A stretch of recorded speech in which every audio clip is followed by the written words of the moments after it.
Shalom. First and foremost, I want to give all praises, honor, and glory to Yahweh, Bahasham, Yahushai, Bahasham, Brachak, Kudash. Double honors to the elders and the apostles of Great Millstone, and peace and blessings to the elect. And today we're going to go into the book of Isaiah, the 21st chapter. And as you can see in the subheading, God commands that Babylon be taken. Now in this chapter, Isaiah basically prophesies right against a couple of different regions, Babylon being one, right, and then a few on Edom, and then Ishmael, and around that region with Kedar and so on. And in this chapter, it's worded in a, and not in a straightforward way, right? A lot of verses in here are somewhat of dark sayings, but it's mainly applied in prophecy, right? And we'll, as we go through, we'll clarify why that is and what it actually applies to here. So this is the book of Isaiah, chapter 21, verse 1. The burden of the desert of the sea, which here is referring to Babylon. As whirlwinds in the south pass through, so it cometh from the desert, from a terrible land. And what is to say is that this is a foreshadowing of judgment, right? Which is likened on to the destruction that is caused by like a whirlwind. Here Isaiah is saying, right, similar to how you have whirlwinds from the south that pass through and leave a wake of destruction in their path, so will it be in the land of this desert, which is Babylon, right? So it cometh from the desert, from a terrible land. And when we read this in say the maybe NLT, NIV, it says here, NLT, this message came to me concerning Babylon, the desert by the sea. Disaster is roaring down on you from the desert, like a whirlwind sweeping in from the Negev, which I believe that's where they get when they look into the word south. Let's see. Yeah, Nagab. Right, so South Country, otherwise word as Nekeb. Anyway, verse 2. A grievous vision is declared unto me. The treacherous dealer dealeth treacherously, and the spoiler spoileth. Right, so ultimately, who is the spoiler? Right, we're mentioning, right, we're dealing with Babylon, but generally throughout the scriptures, right, this is attributed to Esau, Edom, okay, being the spoiler, and one that deals treacherously. Now, I actually cross-referenced this verse here, and one of the precepts is Isaiah 33:1, right? Woe to thee that spoilest, and thou wast not spoiled, which fits to a T, right? Esau, Edom.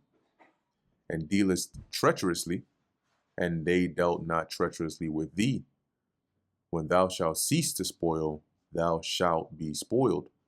And when they shall make an end to deal treacherously, when thou shalt make an end to deal treacherously, they shall deal treacherously with thee. Meaning you're going to get a just recompense, right? Similar to what they did to us, right? Israelites, when they came and they rounded up the Israelites in different parts of the world and brought them into captivity. At that point, it wasn't like, there was this major war going on between Israel and Edom. They came there, found them, and then took them captives. Okay, and there's many different accounts of them, of Esau's examples that fit this perfectly. So going back to verse 2, as it mentions here, go up, O Elam, besiege, O Media, all the sighing thereof have I made to cease. Now, there are some similarities in here in this chapter, right, in terms of who was it that actually went up against like the ancient Babylonian Empire, which it was the Persian Empire, right? But that consisted of Persians and Medes. However, as we are seeing, as we will see as we go through this chapter, that it's really more so a prophetic chapter of judgment that would come to Babylon, and we'll see why as we keep on going. When we look in prophecy, right, we know Elam here deals with the Persians, right, which they're also known in the book of Second Esdras 15 as the Carmanians, right? And it mentions in Second Esdras 15 the Carmanians raging in wrath, right? They're going to come forth as a wild boar in the wood, roughly paraphrasing, and that they would destroy a portion of the land of the Assyrians, which is talking about Babylon, or AKA America. So as it mentions here, right, go up, O Elam, besiege, O Media. And Media, um, prophetically, right, we know also as an example, pursuant to Isaiah the 13th chapter, is a trip associated with Russia. Okay, and you can go and watch the Isaiah 13 breakdown. I touched on a little bit as to like the connection between why or how ancient Media, or at least that region, could be associated with Russia today. Not because they are the same people per se, but more so in terms of the geographical location and the inhabitants there, both back then and now. So as this, and we know, right, in prophecy that you are going to have the Persians and you are going to have the Russians that are going to come up against Babylon, right? So it says here, all the sighing thereof have I made to cease. The sighing being the stress or distress that is caused by Babylon is going to be made to cease, because the Lord is going to judge them. And precept, once again, when you cross-reference Isaiah 21 and 2, one of the other precepts here is in Isaiah 13, right? Behold, I will stir up, and this is also a burden against Babylon. Behold, I will stir up the Medes against them, which shall not regard silver, and as for gold, they shall not delight in it.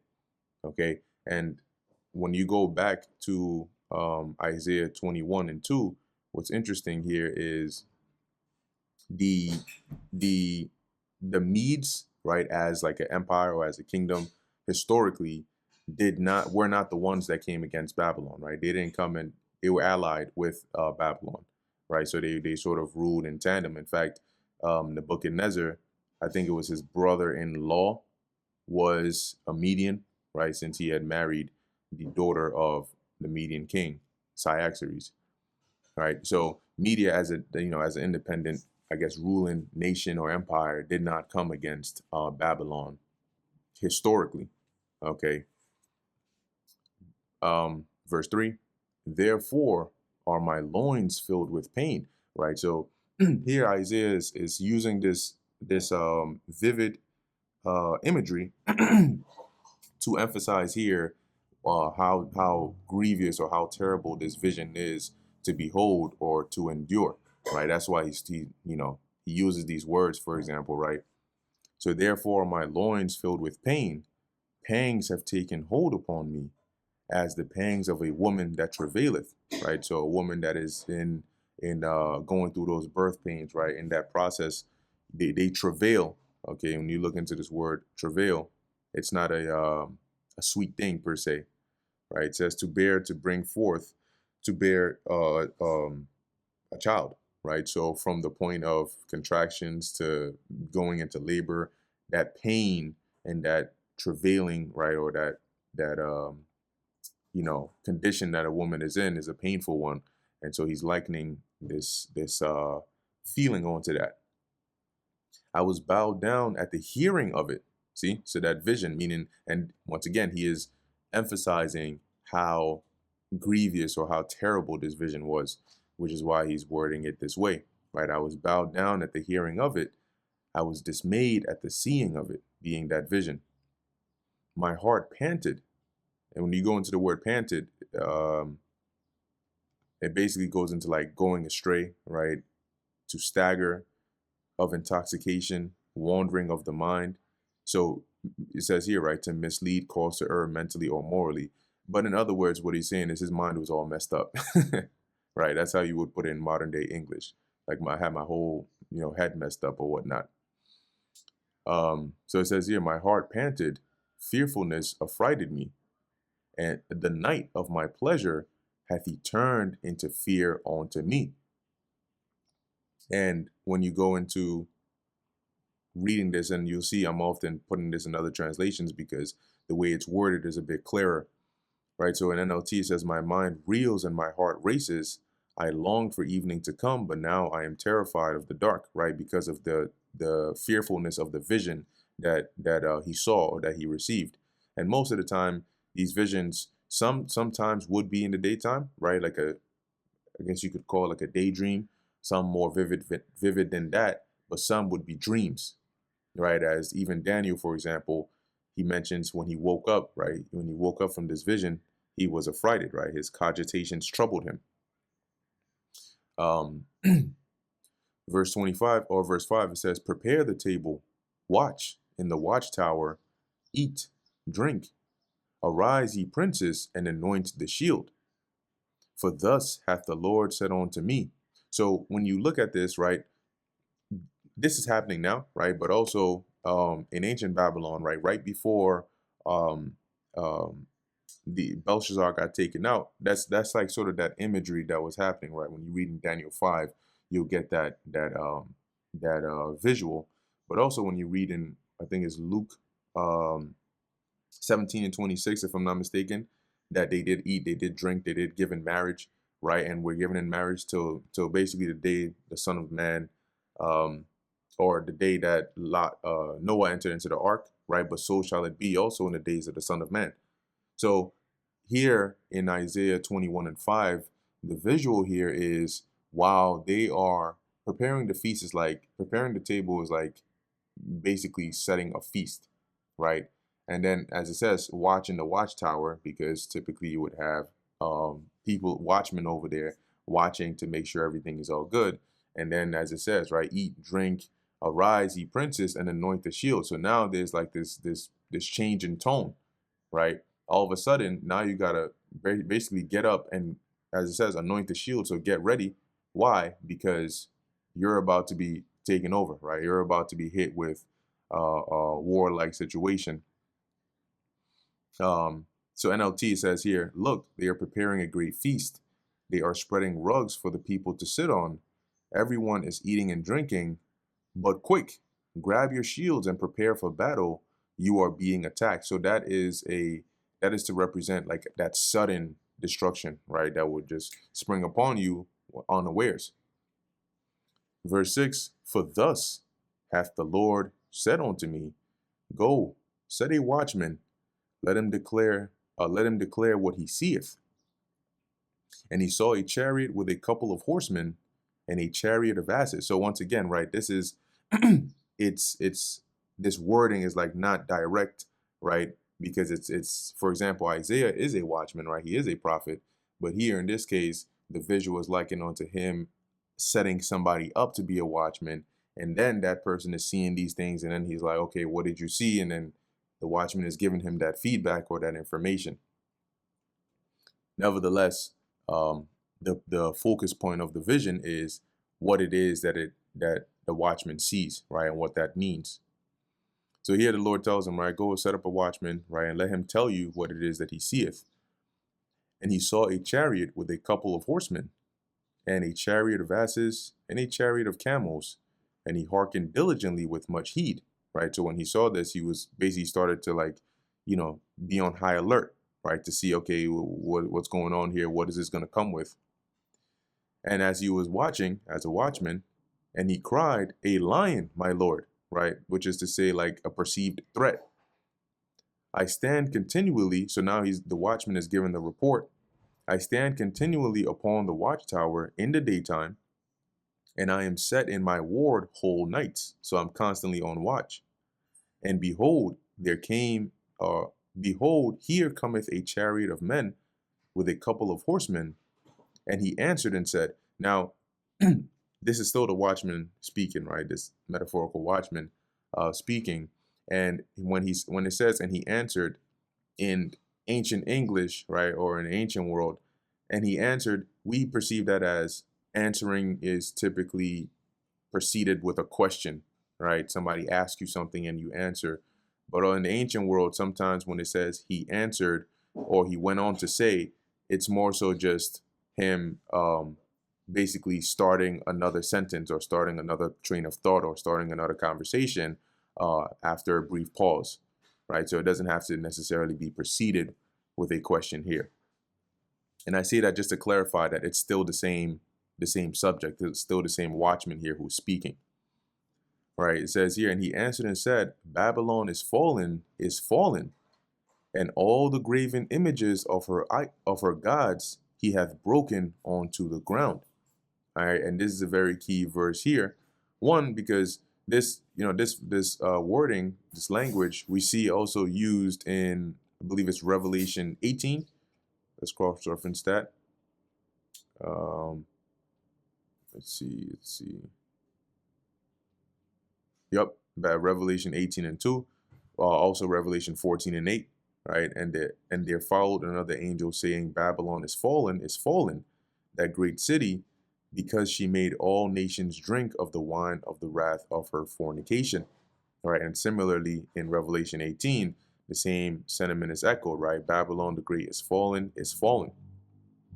So as we continue to read here, and as a matter of fact, let's look at this word fallen.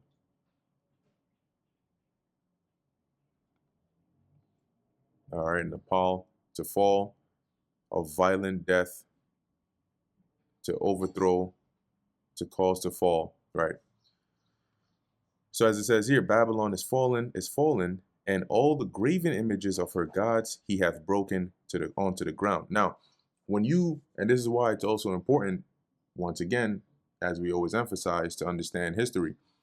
When you go back to the time of ancient Babylon, when Babylon was taken over, right, the ancient Babylonian Empire, number one, the empire itself didn't fall, as in it wasn't destroyed, right? It was really just a transition of power from those that were ruling, primarily Belshazzar, which his father Nabonidus wasn't there at the time, right? He was out. When the Achaemenid Empire, right, which Cyrus being the king at that time, had taken over, they basically took out the ruler, being Belshazzar at the time, and then they basically assimilated that region into their domain. And of course, jurisdiction of that region of Babylon was given to Darius the Mede. All right, but the ultimate king of the Persian Empire there was Cyrus. Now, when you read here, right, about how that takeover went, it wasn't like a major war or anything of that sort. And in fact, the opposite here is what happened, right? They didn't actually destroy the idols or the gods of the Babylonians, right? So I typed in here, did Cyrus destroy the idols of Babylon? It says here, no, Cyrus the Great did not destroy the idols of Babylon. In fact, historical accounts suggest he returned many idols to their temples after conquering the city. Cyrus's conquest of Babylon in 539 BCE is well documented, and he is known for his policy of religious tolerance. The Cyrus Cylinder, a Babylonian account of his conquest, explicitly mentions his restoration of statues, that had been removed by the previous king, Nabonidus. These statues were returned to their respective temples, along with their temple personnel, according to World History Encyclopedia. This act of restoration is a key part of Cyrus's legacy as a ruler who respected different religious beliefs. So, when the Babylonian, or when the ancient Persians took over Babylon, as one would think initially when reading verse 2 that this is referring to, because it's the same context from verse 1 on down, right? So you would think that this is referring to the ancient kingdoms of Elam and Media, right, being the Achaemenid Empire, taking down Babylon. But we know that that wouldn't make sense according to verse 9, because one, Babylon, that empire didn't fall. It was just a transition of power. And two, when the ancient Persian Empire or Achaemenid Empire took over, they did not, as we just read here, destroy the graven images or the idols or of the Babylonians. In fact, it was the reverse. And the Babylonians, they accepted Cyrus, right? And now also in terms of scripture, when you read in the book of Bel and the Dragon, The reason it's called Bel and the dragon is because the Bel and the dragon were idols of the Babylonians. And the context of Bel and the dragon is after Darius the Mede died, Cyrus ended up basically gaining that territory back. It was his to begin with, but he had given the dominion over it to Darius the Mede.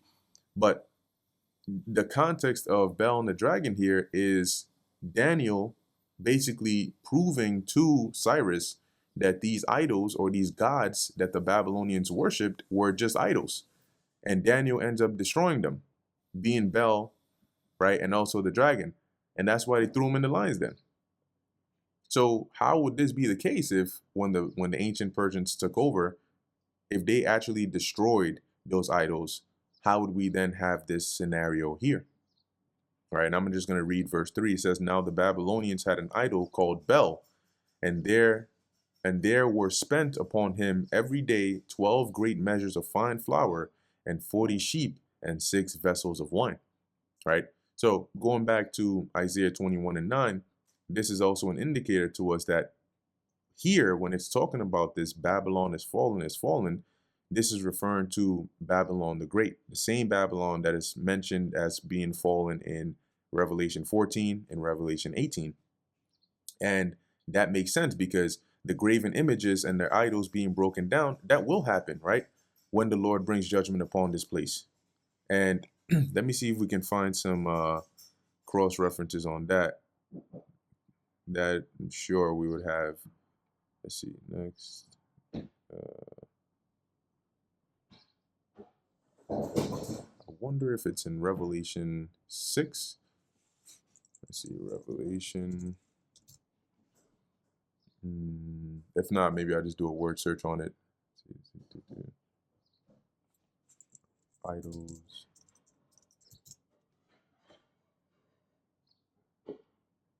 But definitely. Okay, well, this is also one here. Jeremiah 50, right? Which we know Jeremiah 50 is prophetically referring to Babylon. And it mentions here, right? "Declare ye among the nations and publish and set up a standard, publish and conceal not. Say Babylon is taken, Bel is confounded, Merodach is broken in pieces. Her idols are confounded, her images are broken in pieces," right? Which is a part of what's going to happen when this place gets taken over, right? When the Lord brings judgment upon Babylon the Great. And let me start from bottom up. Let's see. All right. Well, you get the point, right? There's precepts on that happening. I can't think of a few right now, but Jeremiah 50 is one example there. So going back to Isaiah 21, continuing in verse 10, "O my threshing and the corn of my floor, that which I have heard of the Lord of hosts, the God of Israel, have I declared unto you." So now Isaiah is like basically speaking to Israel here, right? They're the ones likened unto the threshing and the corn of the floor, but in this sense, it's more so of Israel being threshed as being chastised, right? They that are chastened of the Lord. And then he mentions, right, "what I have heard of the Lord." So this vision that I have seen, I've declared unto you, because it wouldn't make sense for Isaiah to be talking to the Babylonians because he wasn't in Babylon, right? He was in Israel and he was prophesying amongst Israelites, right? When he warned them about the judgment that would come upon them and also what would come upon the various nations, as we're seeing here. Verse 11. So now it goes into, right, oracles or really prophecies about Edom and Arabia, which we know in prophecy, Edom is linked with Babylon. But in verse 11 and 12, which really deals with Edom, it's not really much, right? It's not really much said on it, but you can deduce that it's really more so in a symbolic manner, right? So as it says here, the burden of Duma, which when you look that up, it's really associated with Edom, because the next sentence ties that in, right? He calleth to me out of Seir, or Seir, and the inhabitants of Seir ultimately came to be the Edomites, right? We know that back in ancient history, prior to the Edomites being in there. I think it was the Horites. See if I can find that. Yeah, patriarch of the Horites, the inhabitants of Edom being the land before the descendants of Esau, the Edomites. But by the time Isaiah was prophesying here, the Edomites had well and long taken over that region. So we know here that this is concerning Esau or the Edomites. So as it says here, he calleth out to me from Seir. So the scene here, the image being painted here is like the East or the Edomites right here are basically inquiring, right? So he calleth out to me from Seir, watchman, what of the night? Watchman, what of the night? The watchman said, the morning cometh, and also the night. If ye will inquire ye, return come. So they're basically asking, like, when is the night going to be over, right? In other words, right? Like this, and the reason why, if not thought of symbolically, it wouldn't really make sense, is when you look at what night represents, right, and what morning or day represents, then it starts to make a bit more sense, right? So when you go into the word night, I believe it's layala, it says here night, but you have here of gloom, right? And in the Strong's definition, it says here figuratively adversity.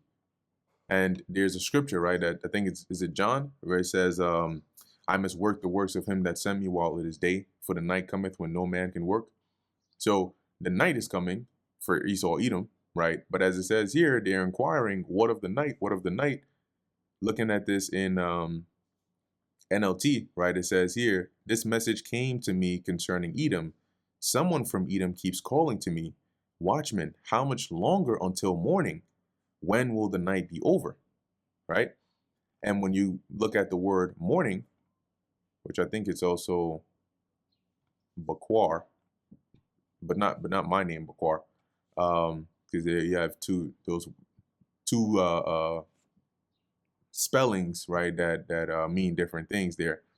But you have here morning, right, break of day, morning, but you also have here of bright joy after night of distress, which is the figurative meaning of it.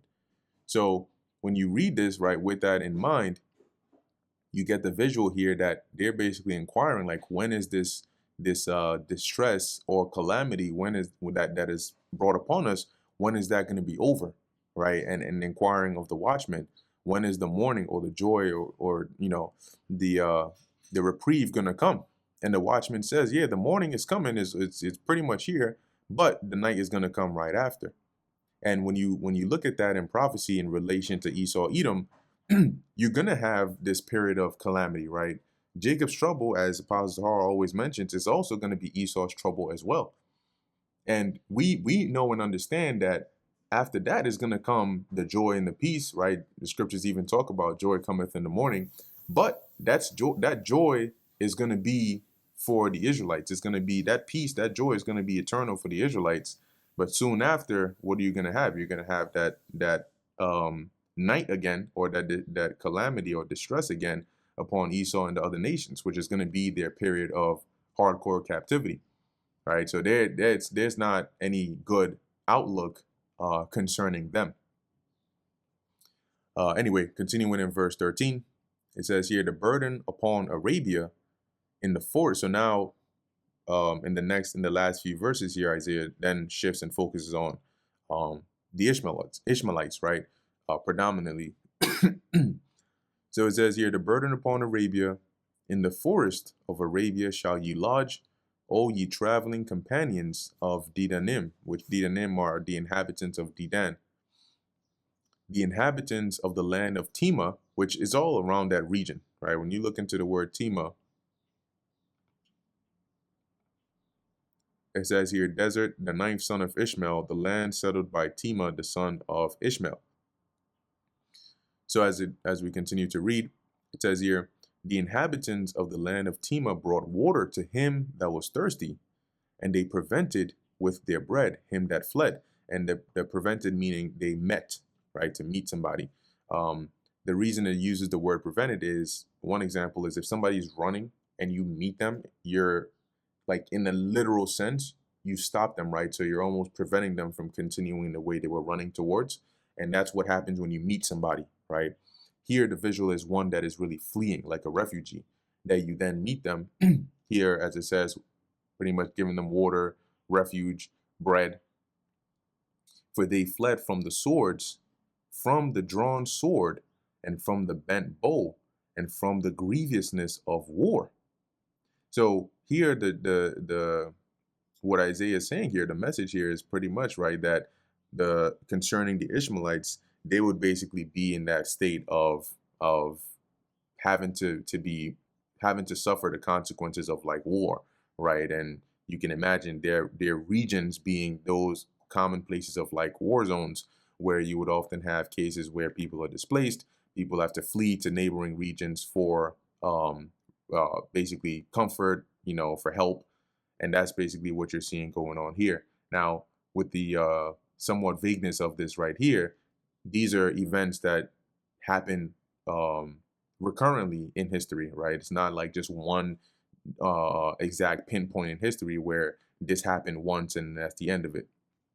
So you can sort of imagine this as being like a conditional state that they would be in often, right? And this would be a form of judgment that was seen concerning Ishmael, right, or Arabia. Verse 16, for thus the Lord said unto me, for thus hath the Lord said unto me, within a year, according to the years of an hireling, and all the glory of Kedar shall fail. And I believe when you go into the word Kedar, here we are. It says dark, right, a son of Ishmael. So still dealing with the same subject matter. So as it says, the glory of Kedar shall fail, and the residue of the number of archers, the mighty men of the children of Kedar, shall be diminished, for the Lord God of Israel has spoken it. And the saying of within a year, according to the years of an hireling, right? This is, if we cross-reference this, right, this is mentioned similarly, right, in Isaiah 16, and I think in a few other verses, it also mentions, similar wording here, which, really can be understood as like, this is like of a surety to happen. So less of a more time frame based prophecy, but more so of a surety, right? Because when you deal with like an hireling, if an hireling is hired for a year, that's exactly how long they're going to have to work, and they're going to get their pay for a year's worth, right? Nothing more, nothing less, whether they get paid like daily or whatever their agreement is. But a hireling that is hired to do a job is going to do just that, right? And then that's it. They're not there to do anything less. They're not there to do anything more. And then in verse 17, right, it goes into basically the further pronunciation of judgment against them, more so here of their archers, right, their mighty men being diminished, obviously by way of these wars and judgments the Lord would bring upon them. So that pretty much brings us to the end of the book of Isaiah 21. Lord willing, this is edifying to the elect. In closing, I want to give all praises, honor, and glory to Yahweh, Bahasham Yahweh Shai, Bahasham Recha Kudash, and until next time, Shalom.